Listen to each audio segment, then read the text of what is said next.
सो बच्चों, आज का जो टॉपिक है वो ये है, इस टॉपिक को देखिए, ये है Newton second law of motion. थोड़ा प्रिसाइजली इसके स्टेटमेंट को आप देखिए। सबसे पहले मैंने लिखा है according to Newton's second law of motion the external force applied on the body is directly proportional to the rate of change of momentum and this change takes place in the direction of force। आप हो सकता है last line आप ना भी लिखें तो भी चलेगा काम, आप इतना भी लिख दीजिए force applied is proportional to the rate of change of momentum. But more precisely ये भी लिख सकते हैं this change takes place in the direction of force, यानी कि जो मोमेंटम में चेंज आ रहा है वो फोर्स की डायरेक्शन में आएगा बच्चों। इज दैट क्लियर बच्चों? सो जो चेंज इन मोमेंटम होता है it is always in the direction of force.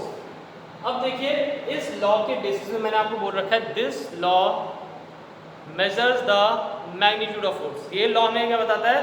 Force के मैग्नीट्यूड को बताता है कि फोर्स का मैग्नीट्यूड कितना होगा। अब स्टेटमेंट आई थिंक आप लोग समझ गए हैं। अब इस स्टेटमेंट के अकॉर्डिंग हम आगे बढ़ते हैं।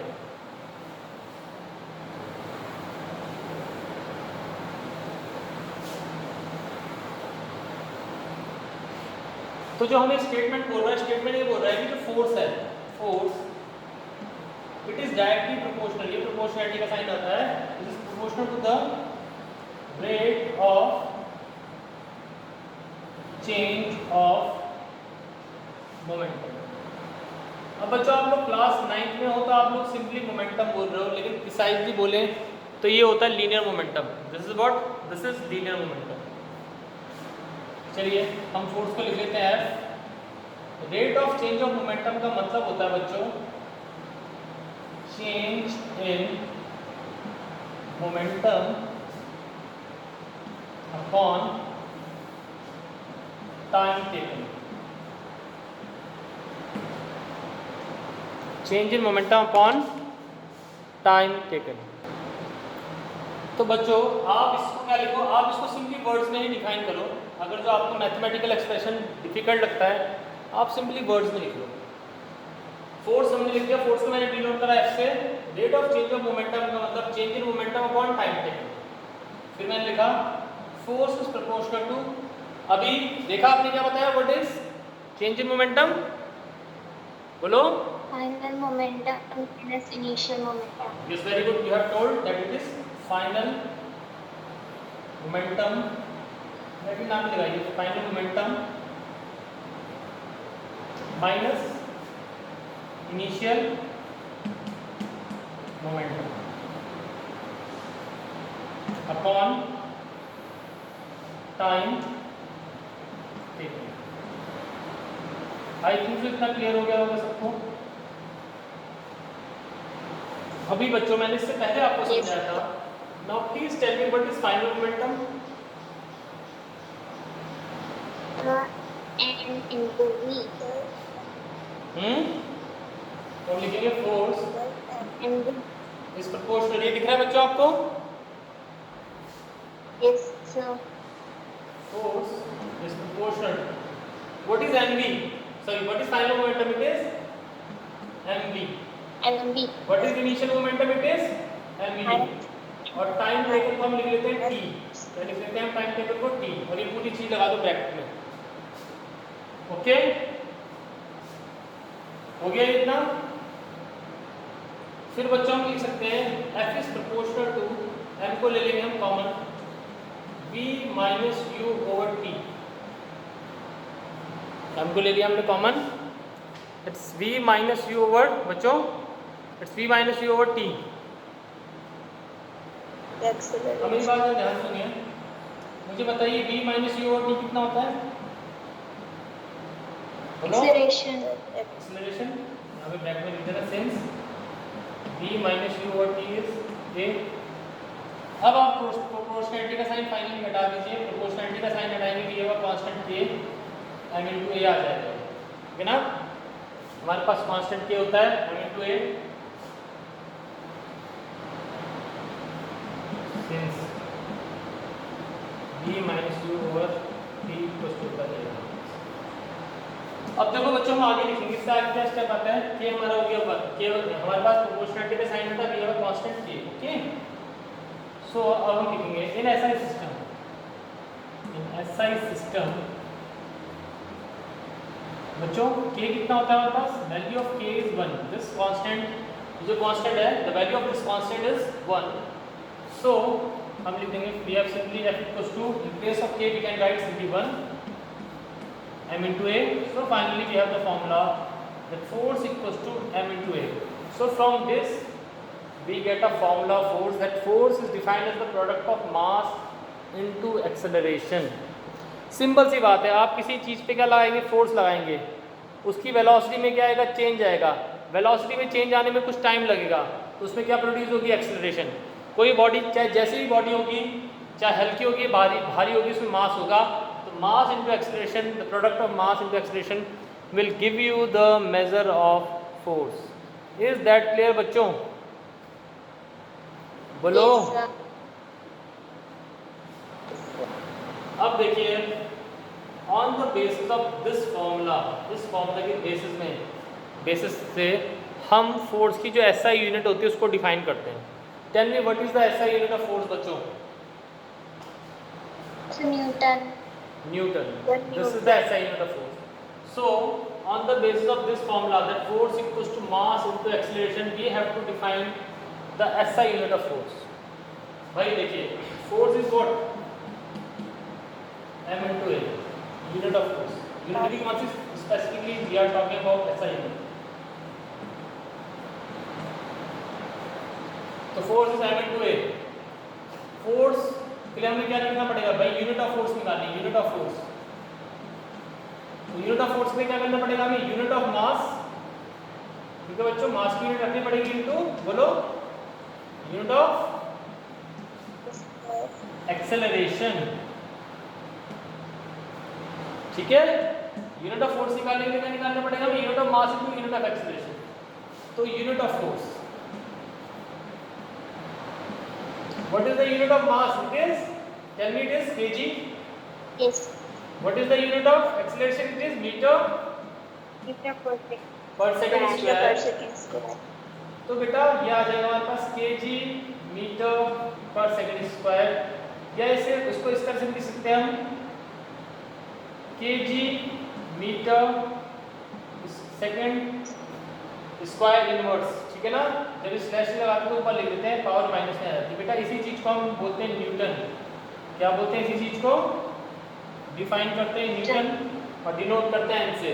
तो जो फोर्स की यूनिट होती है वो क्या होती है, kg meter per second square या kg मीटर स्क्वायर इनवर्स, और इसी चीज को हम क्या बोलते हैं, न्यूटन बोलते हैं। इज दैट क्लियर बच्चों, इज दैट क्लियर, ठीक है। Yes, sir. Now the question arises.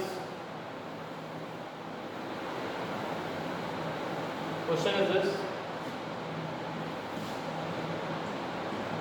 define 1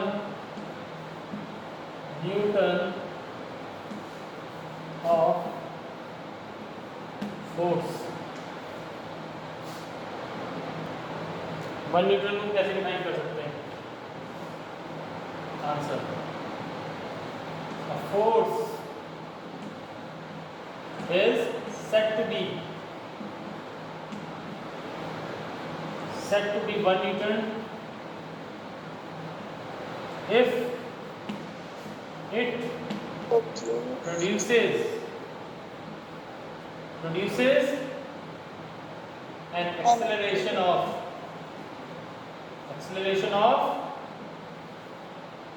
1 meter per second square. If it produces an acceleration of 1 meter per second square in a body of mass 1 kg, okay. किसी force को मैं 1 Newton तब कहूँगा जो क्या करेगी, जब वो 1 मीटर पर सेकंड स्क्वायर की एक्सेलरेशन प्रोड्यूस करेगी किसी बॉडी में जिसका मास क्या है, 1 kg। तो हमें पता है कि फोर्स होता है m into a, force is what, m into a। so according to this, if acceleration is 1 meter per second square and mass is, क्या लिखेंगे बेटा, हमें पता है फोर्स क्या होता है m × a। तो सपोज एक्सेलरेशन कितनी है 1 metre per second square and mass is 1 kg। Acceleration है 1 metre per second square and mass है 1 kg। इसी चीज को हम बोलेंगे 1 न्यूटन। तो 1 न्यूटन का मतलब कितना हो जाएगा बेटा, when the mass, when our acceleration of 1 meter per second square is produced in a body of mass 1 kg। जब 1 मीटर पर सेकंड स्क्वायर की एक्सेलरेशन प्रोड्यूस होगी किसी बॉडी में जिसका मास 1 kg है। अब बच्चों सिंपल सी बात है भाई, 1 × 1 कितना हो जाएगा 1, और ये पूरी टर्म मल्टीप्लिकेशन में तो kg meter per second square, या 1 न्यूटन का एक बोल सकते हैं हम 1 kg मीटर स्क्वायर इनवर्स। ठीक है, आपको ये चीज अच्छी लगी तो बस आप ऊपर तक लिख दीजिए। Is that clear? Is that clear बच्चों?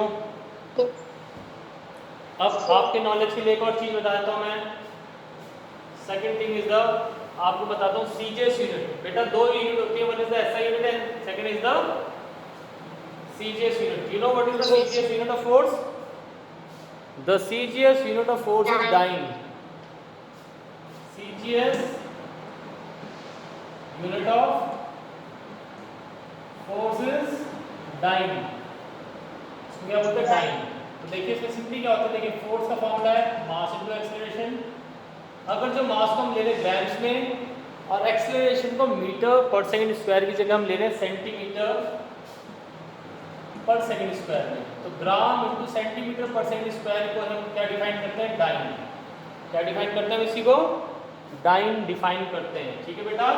अब अगर जो अगेन कोई आपसे पूछे define one dyne of force, तो somebody ask you that define one dyne of force, तो आपको पता है फोर्स का formula, again you write the formula force mass into acceleration.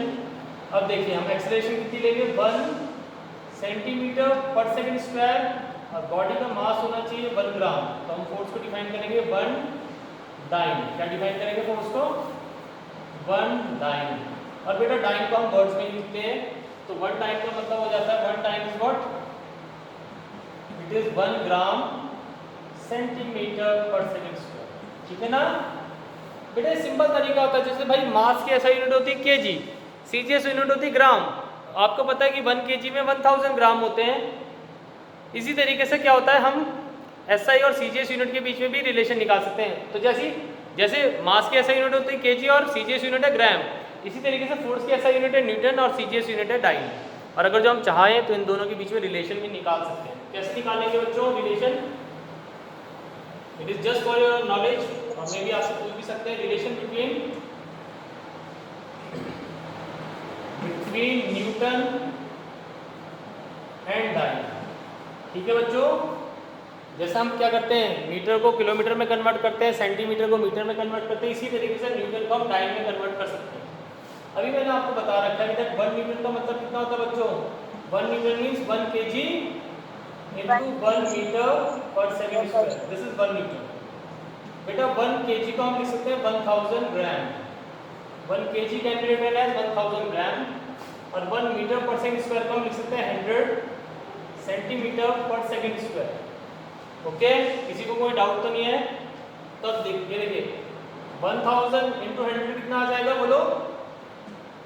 It will B 1 lakh gram centimetre per second square. बेटा अब हम इसको क्या कर सकते हैं, जब बहुत ज़्यादा बड़ा फैक्टर हो जाता है तो हम उसको 10 की पावर्स में लिख सकते हैं। तो जितने जीरो होते हैं उतनी क्या हो जाती है 10 की पावर हो जाती है। तो कितने जीरो है 1 2 3 4 5, तो कितना हो जाएगा बोलो?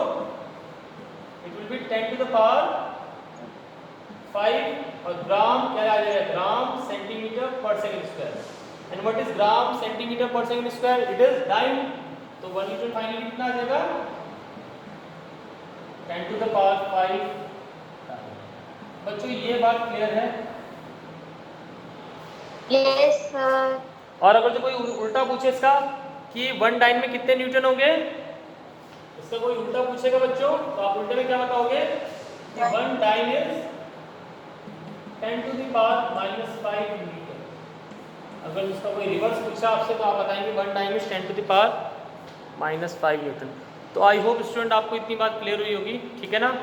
सो इस टॉपिक को मैं यहीं पे रोक रहा हूँ। तो this is all for today. Okay बच्चों।